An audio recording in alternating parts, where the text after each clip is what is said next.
एका छोट्याशा कुटुंबातील ज्योती नावाच्या तरुणीला लग्नाचं स्थळ आलं होतं. मुलगा आदित्य एक नामांकित आणि गर्भश्रीमंत उद्योगपती होता. आदित्य सुशिक्षित आणि देखणा होता, त्यामुळे ज्योतीच्या घरी त्याच्या परिवारातील तब्बल 25 नातेवाईक तिला पाहण्यासाठी आले होते. मध्यमवर्गीय कुटुंबातील ज्योतीसाठी हे एक अत्यंत प्रतिष्ठित स्थळ होतं. त्या काळात अशा श्रीमंत घरातील लग्नाचं स्वप्न पाहणं स्वाभाविक होतं.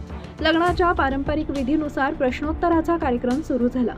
मुलीकडच्या लोकांनी ज्योतीच्या शिक्षण आणि आवडीनिवडीबद्दल विचारपूस केली. सर्वांना वाटत होतं की आता ज्योती मुलाचा पगार, घरदार किंवा परदेशातील नोकरीबद्दल प्रश्न विचारेल. मात्र ज्योतीच्या मनात एक वेगळाच विचार सुरू होता.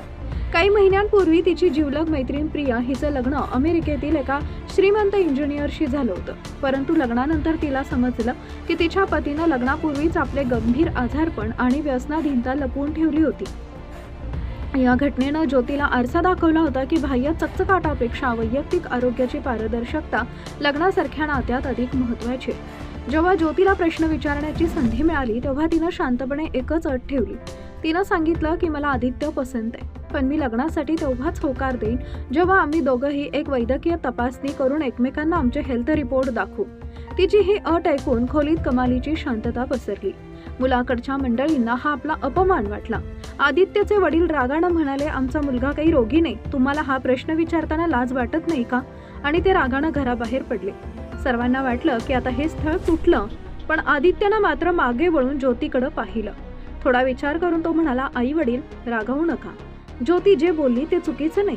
लग्न म्हणजे 2 आयुष्यांची भागीदारी आहे आणि कोणत्याही भागीदारीत पारदर्शकता अत्यंत गरजेची आहे. मला माझ्या होणाऱ्या पत्नीचा अभिमान वाटतो की ती इतकी विचारी आहे. आदित्यच्या या सकारात्मक भूमिकेमुळे सर्वांचा राग शांत झाला. पुढे जाऊन दोघांची आरोग्य तपासणी करण्यात आली आणि दोघेही लग्नासाठी पूर्णपणे तंदुरुस्त असल्याचं सिद्ध झालं. ज्योतीनं घेतलेल्या या धाडसी आणि दूरदृष्टीच्या निर्णयानं समाजातील अनेक जुन्या रूढींना छेद दिला होता. तिनं सिद्ध केलं की लग्नात प्रतिष्ठेपेक्षा आरोग्य आणि सत्यता किती मौल्यवान असते. या घटनेची चर्चा सर्वत्र झाली आणि ज्योतीचे सर्वांकडून कौतुक करण्यात आले. तिनं केवळ एक लग्न वाचवलं नाही, तर वैवाहिक जीवनासाठी एक नवा आणि आदर्श पायंडा ठेवला.